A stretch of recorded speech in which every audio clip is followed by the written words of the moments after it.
السلام عليكم ورحمة الله تعالى وبركاته الإخوان، والله إني أحبكم في الله. أخوكم عبد اللطيف، موضوع جديد إن شاء الله بغيت نشارك مع الإخوان.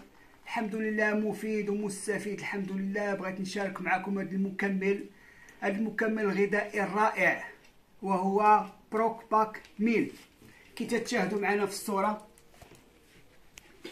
هاد بروك باك وهو ضد الأمعاء، ضد الأمراض المعوية، وهو بطبيعة الحال مكمل غذائي صحي، وهو يقي من الأمراض، وفيه فيتامين أ، وهو فيتامين أ بزيان النظر، وهو بزيان العينين.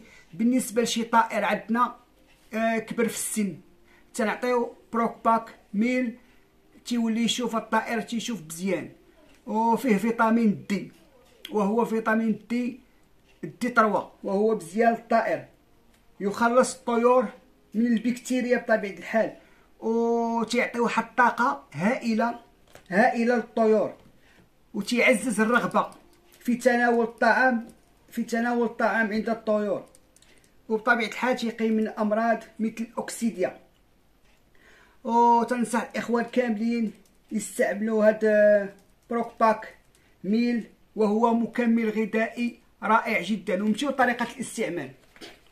بالنسبة لطريقة الاستعمال الإخوان، تنشدو 5 غرام في إطرو تاع الماء، 5 غرام في إطرو تاع الماء، وتنقدمو للطائر مدة 5 أيام في الأسبوع.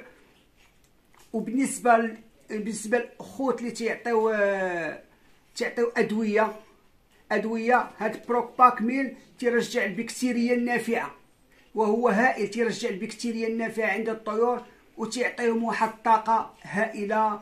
وبغيت نشارك مع الإخوان هذا الدرس هذا، وأكتفي بهذا القدر. أخوكم عبد اللطيف يحبكم في الله، وإلى موضوع قادم إن شاء الله، والسلام عليكم ورحمة الله تعالى وبركاته.